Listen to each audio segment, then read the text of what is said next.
Welcome to the English Pod YouTube channel. On today's 2 Peas in a Pod episode, your favorite Learning English podcast, we have a very special guest with us.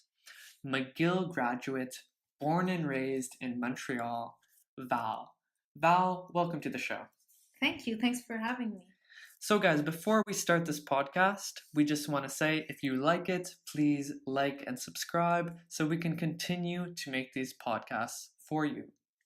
During the podcast, there will be some slides that pop up on the screen to help you learn English, to help you understand what we're saying, to help you understand some of the concepts, some of the reasons why we use the sentences that we use.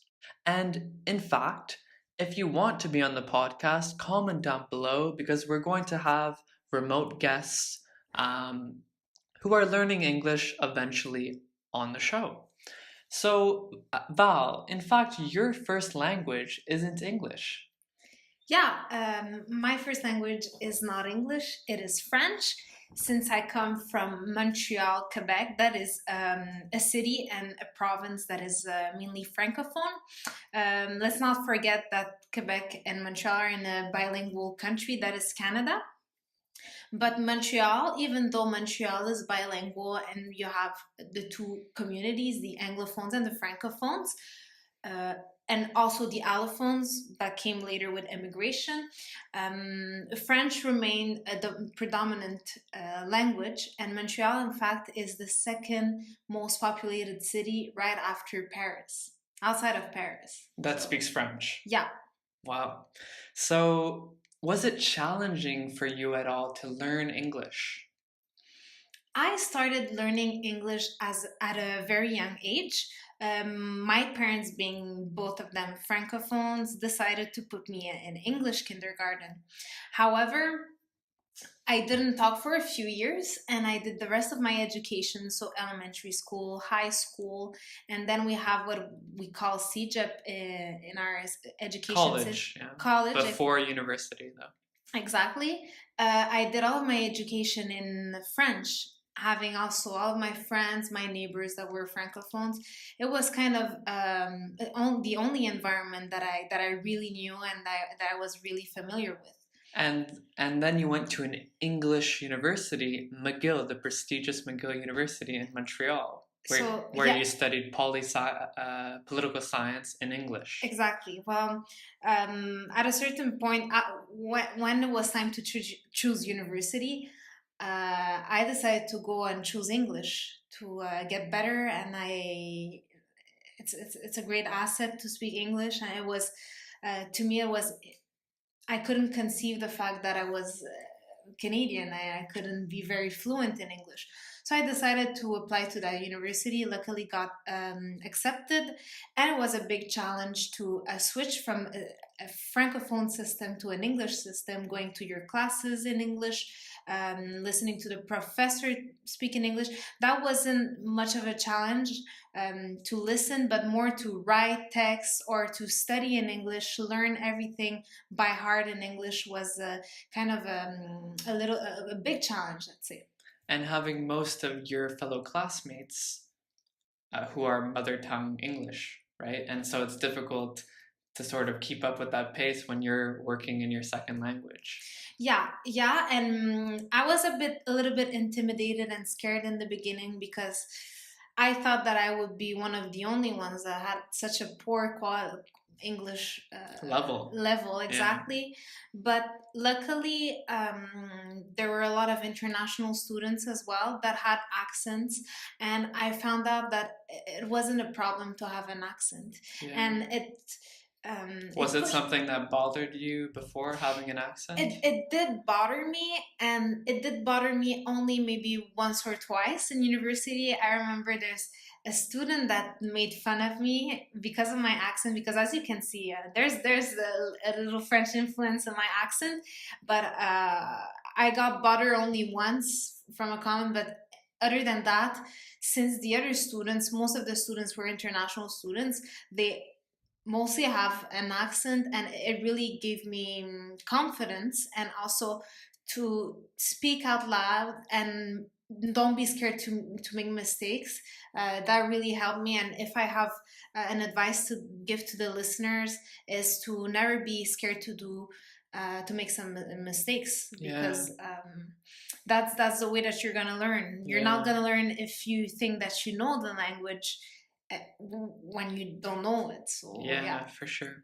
Okay, let's switch gears a bit. Let's talk about your city, your hometown, Montreal. Give the listeners a bit of an introduction to Montreal. So, like I said before, Montreal is the most populated city outside of Paris and France in general. It is a city, well, the first... Most populated city that speaks French. Exactly. It is, well, before the French colonizers, there were the First Nations that were living there. So the French settlers settled in 1642. And then a few centuries later, the English came, and after a few decades, we saw different waves of immigration coming in the city. So Irish, Scottish, Jewish, Eastern Europe countries, also a lot of Chinese, Italians, Portuguese, Greeks. And in the 80s, the 70s and the 80s, we saw also people coming from Haiti, coming from the Middle East, coming from Lebanon, coming from the Maghreb region. So, and today it's a very multicultural city that has this bilingual characteristic. Cool. And so if you listeners have, I don't know, if you live in countries where you speak 2 languages or more, please comment down below. We'd love to know about it. And switching gears again, let's talk a bit about the food culture in Montreal. I know that there's a lot of different cultural influences with food in Montreal, as Val mentioned. But what are some of the traditional dishes? So we have, let's say we have three local dishes that we have. Well, the first one is not from Montreal exactly. The first one comes from Drummondville, a little town in the province of Quebec. It's called Poutine, and basically it's French fries with gravy, kind of a gravy that is, we call it the poutine sauce. So it's kind of a gravy that we put on top, and a special kind of cheese that is really typical from where we come from. Yeah, and cheese curds. Exactly. Yeah. So we put that on the fries and the gravy, and with the heat of the fries and the gravy, well, basically the cheese melts, and it's absolutely amazing. Yeah, it's a heavy dish, but it's great to have once in a while. Sure. Yeah, it's fast food. I won't say it's the most healthy food that you can have, but it's great, and it has become a very popular dish in Montreal and Quebec. It's even become more of a fancy food in that you can add different stuff into the poutine. It's become even more gourmet as of late. Yeah, well, there are a lot of big, not only big chains that do big chains, that took the poutine and reinvented it, but also very it has become also a gastronomic plate in some other cases. So yeah. And what are some places the visitors maybe could visit to eat some poutine in Montreal? You can go wherever, maybe like the fast foods, even McDonald's. Yeah, even McDonald's. But what are some Montreal places? Well, Montreal places, I'd say that there are 2 main places that if you come and visit Montreal, I'd recommend those 2 places. The first one would be La Banquise, that is located in a very hype the most hype neighborhood in Montreal, that is Le Plateau Mont-Royal, where basically all the artists live, and is very artistically alive. So in La Banquise, I would say is the number 1 in Montreal. Yeah, I wouldn't agree with that, because I've gotten I got food poisoning once from La Banquise, and another time I didn't feel too well after that. So I'm not in love with it like Val is, but it's supposed to be a good place. I haven't had good experiences there. Well, I only had good experiences, so I'm very sorry if you had a bad experience. And what's another place? Another place that I would say Montreal, they have, well, for La Banquise they have one location. Well, from what I know, they have one location. The other one is Poutineville, that have several locations in Montreal, and there's kind of a competition between the two places. Yeah. But it doesn't mean that the best poutine is in Montreal. I mean, the best poutine that I ever had was outside of Montreal in a little small town outside. In Quebec. Yeah. Exactly. So. But Quebec is the province. It's the province where the city is located, Montreal. Exactly. Yeah, and Montreal, like you said, there's a blend of cultures and a lot of English and French being spoken. When you go out into the regions, it's more just French. Yeah. Yeah. So speaking about competition between Poutineville and La Banquise, we also have some competition with smoked meat in Montreal. Yeah, well, smoked meat is another typical dish from Montreal. Well, that has been developed in Montreal. It came along with Jewish immigration. We had a lot of Jewish immigration in Montreal, and basically it's like it says it's a smoked meat. Smoked meat sandwich. Sandwich, yeah. That is put in, like, you put slices of the smoked meat in bread. Yeah. That is rye bread. Exactly, very very typical bread and special bread, and it comes. Well, you can put in your, like, on the slice of the bread, you can put some mustard. Yeah. Usually, you put some mustard. You can put some ketchup. And I wouldn't put ketchup. Val likes her ketchup on it, but I don't. I just enjoy mustard. Yeah, well, mustard is very good as well. But I guess it's up to personal preferences. Yeah, exactly. Yeah. And right on the side, well, you can have some French fries. You can have some pickles. Usually, pickles are very great Jewish pickles, right? Yeah.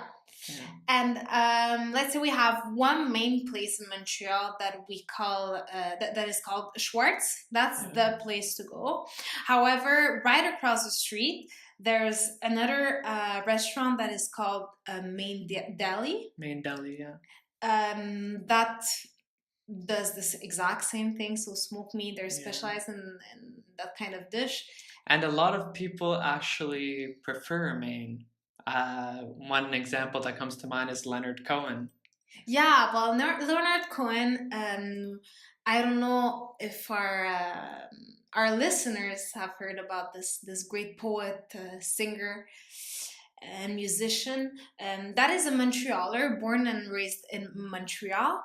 And after his death, we heard and we learned that his favorite smoked meat wasn't Schwartz. That is the place that is preferred by Montrealers, but instead it was Main Deli. Yeah, and they're actually right across the street from each other. Yeah, on St-Laurent Boulevard. Exactly. Well, St-Laurent Boulevard, and I think, Professor Monty, if you allow me, I'd like to talk about St-Laurent Boulevard. Go ahead.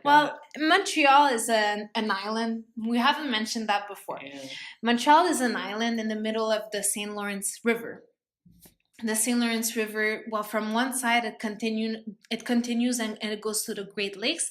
On the other side, well, it basically the river expands itself and it throws itself into the Atlantic Ocean. Yeah, it opens up into the Atlantic. Exactly. Right? So Montreal is this island that has a kind of a triangular form. Triangular form. Exactly. And right in the middle, the city is separated by one main boulevard.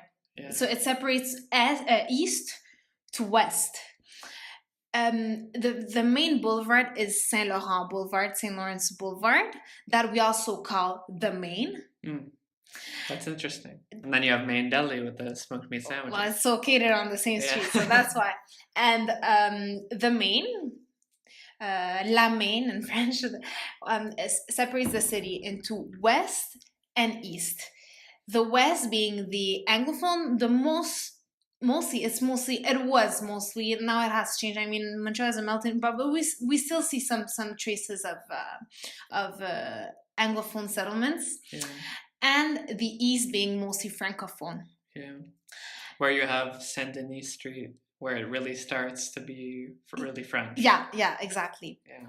And the Main is very important because not only it separates the island, but also it goes from one side to the other. So it goes from St. Lawrence Boulevard, she means. Exactly. Yeah. I said the river? No, you said Maine, but I just want to make sure they know, not Maine Deli. Yeah, exactly. Yeah.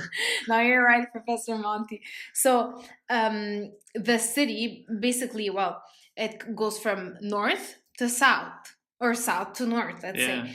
The southern part being the old port of Montreal. Yeah. So what's the old port?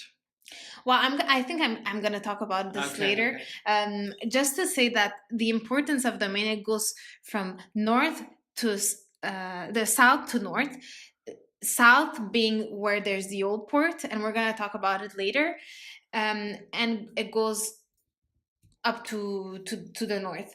And basically, during the different settlements of immigration, while the boats would pass by St. Lawrence River, arrive at the old port, and we can see on the Main, if you go from south to north and you walk down this boulevard, you can see the settlements of different waves of immigration. Yeah.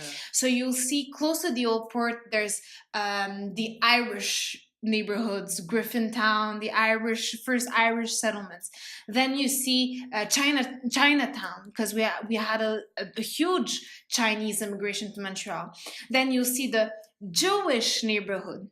Yeah. So that's where we have the Main, basically.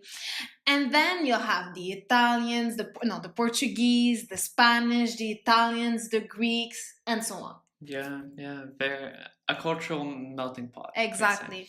Yeah, so one more thing with regards to food, the Montreal bagel. Oh yeah, well, Montreal is known for its bagel, for its bagels. Yeah. Exactly. We have well, that's also, it also came with Jewish immigration, because it's a Jewish tradition. And we have two main places that also hear that there's kind of a competition between... Always competition. Exactly. In Montreal, well, we have the first one being St-Viateur bagel. Yeah, my favorite. My favorite as well. They have pretty good bagels there, and you just... Pretty good. Amazing. You go there, you enter, and they're fresh. Yeah, and they go into this wood-burning oven, and it's amazing. And I remember going there as a kid, and even seeing my younger brother, sometimes they just pull one out and right out of the oven, give it to a kid, even for free. It happened to me. I know it hasn't happened to you. No, never. No? Okay. But you're we were the lucky ones. But yeah, and then you eat it, and right on the spot. It's so good, you don't even need to put anything on it if you don't want to. You can, but it's that good. I know you have a story about going to St-Viateur with your dad. Oh, well, so many great moments, Prof. Monty. Since St-Viateur bagel it's very close to downtown, and when we'd go do a car ride with my family downtown once in a while, and we would go back home, on our way back home, my dad sometimes would say, well, do you want to stop by St-Viateur bagels, and we're going to take some bagels and bring them home. So it was always a great moment, a moment that sparked excitement to my whole family. And we'd go there, buy a dozen of bagels, and the time that we would go back home, there weren't any bagels left. Yeah, they were all eaten. Exactly. Yeah. And what's the other place, just so the listeners know? There's another place called Fairmount Bagel. Yeah. Also very good. Very good as well. But like we said, we have our preferences. Yeah. Okay, now let's talk a little bit about, you wanted to talk about Old Montreal. What's Old Montreal? So Old Montreal, like I said before, Montreal was first of all, let's not forget that I want our listeners to know that the importance of the First Nations and the first people that lived in Canada. Yeah. And the Aboriginal First Nations people. Exactly. And in 1642, the first French settlers come to Montreal. And basically, they go in the old part of Montreal. They put the flag. They put at the time, I think they put a cross, if I remember well, a flag of the French flag of a cross, and they established their little colony. And until today, you see the influence of French architecture. And it's like a small little, like I said, small little village that has this French influence. So you can walk in this part of Montreal and feel totally like as if you've been you were in France in a small little French village. Yeah, just to reiterate, so the listeners know, the French from France came and they conquered the land, right? Yeah, exactly. And they settled there. Before settling to Montreal, they settled to other parts of the province. Yeah, they settled in other parts. Exactly. Yeah. And well, basically, to come back to Old Montreal, it has this beautiful charm. It's absolutely amazing. You could feel, if you're interested in visiting Montreal, well, you'd feel totally as if you were in France, in a small village in France. And the particularity of Montreal is that there's this combination of the old and the modern, because right next to it you have downtown Montreal. Yeah, north of the old Montreal. Mm-hmm. And in Old Montreal, you have Notre-Dame Basilica. Oh yeah, you have different places to go, but maybe my coup de cœur, my favorite place is Notre-Dame Basilica, that was inspired by Notre-Dame Basilica in Paris. Yeah. And it's where very tragic events have just recently happened, right? So yeah. But that was inspired by the Notre-Dame Church in Paris, and there's one it's a lot like the one in Paris in Montreal. Yeah, from the outside it's a lot like it. Well, you have the two big columns. It's not as big, but the facade is pretty similar. It's not a copy at all, but it's a similar style, and it's inside it has beautiful colors, and it's a jewel of Montreal, of the old port, that's for sure. And today you can still celebrate masses there. There are some funerals of politicians, of personalities, and just for your curiosity, while Celine Dion got married in that church. So yeah. And so did your parents. And so did my parents, but in the chapel in the back. But yeah, they're not as famous. No, exactly. You need to be a privileged person, I guess. But so there's another very famous church called St. Joseph's Oratory on Mont-Royal, the mountain in Montreal. Exactly. So we wouldn't think that we have those big monuments in North America and Canada, but because usually you find them in Europe and other places of the world. But actually, there's the St. Joseph Oratory that is very beautiful, and that is located on the Mont-Royal, because another particularity of Montreal is that there's a mountain that is in the center, in the middle of the city, in the middle of the island. There's little mountain. It's not the Everest. I mean, it's not Mount Everest. Exactly. It's not a huge mountain. It's a little hill. Let's say it's a little hill, but we call it mount. We can't call it mountain. We say that it's Mount a mountain. Royal. In English, you'd say Mount Royal, yeah. And Mont-Royal is absolutely beautiful because it's a green space in which a lot of people go with the family. There's a lake in the middle, like on top of the mountain. Yeah, so you can hike up. Yeah. right? You can walk up and what can you do at the top? Well, at the top you have the view of the city, view of Yeah. downtown Montreal. Beautiful, beautiful. It's absolutely beautiful. I studied, and my university was right next to it. And when I wanted to escape, sometimes I just go in the mountain and climb. That's a big word, climb the mountain, but go in the steps and look at the city and look at this panoramic view. It's absolutely beautiful. It's called the Belvedere. In French, yeah. Exactly. And at the top of the mountain, you can also have people playing music as well. Oh yeah, there's a beautiful atmosphere in summer, and in winter you'd see people doing some cross country skiing, people skating. Because it's cold in Montreal. Yeah, very cold. In winter. In winter, it's very cold. We can have some days where we hit the -40. Yeah, hit -40. Yeah. Yeah, which is cold. I'm sure for some of our listeners, it doesn't get below -5 or even 0. But yeah, it's amazing to me how in Montreal you have all these different historical, let's say, attractions. But you also have a lot of new cool stuff, new festivals that happen every year. Yeah, Professor Monty, I'd say that Montreal has this charm because it's an old city. You have the old port, but you have a lot of modernity in the city. And I'd say that Montreal is a giant playground. It's a city.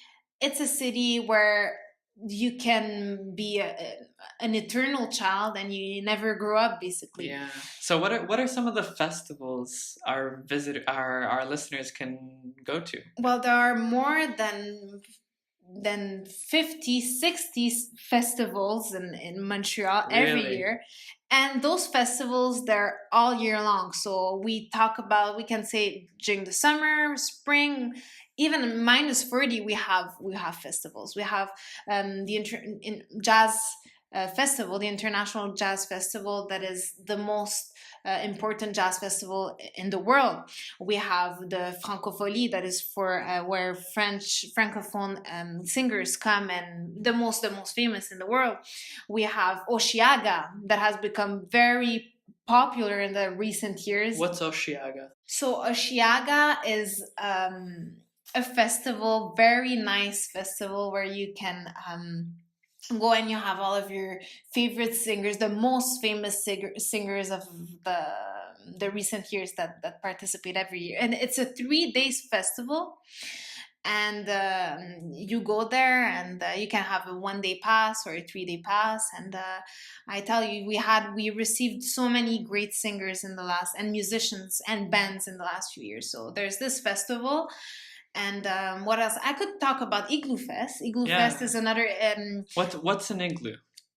An igloo is a house made of ice. Yeah. A lot of people, when you travel and you say you come from Canada, they're like, "Oh, do you live in igloos?" Well, it's absolutely not true. It's a big stereotype, and maybe up north in Canada, you have maybe some igloos for different, but people don't live in igloos. No, that's not true. Not at all. But yeah, basically we have this, to come back to the festival topic, we have this Igloo Fest festival that is in January and February, some weekends in those 2 months. And you have electronic music, you have pop music and DJs. A lot of DJs, international DJs come, and it's very nice. So you go, basically, it's even if it's -40, you put your snow pants on and you go and you have fun. So that's what I said. So you can be an eternal child in Montreal because it's a giant playground. Yeah, nice. So it was such a pleasure having you on the show. I know we wanted to talk about the Expo and the Olympics in Montreal and some of the history, but we're going to have you back on the show because our time is up. Thank you so much for coming on. Thank you, Professor Monty. It was a pleasure to share about this city. All right, so you listeners out there, please like this video, subscribe to the channel, because it will help to make more podcasts like this for you, to help you learn English, to help you listen to English, to help your oral skills ameliorate, to help your oral skills get better. So please subscribe, comment below if you want to be a guest on the podcast like Val here, because I want to have people whose first language maybe isn't English. So it's more interesting for you guys. Okay, so please, again, subscribe. Have a good day. God bless. See you next time.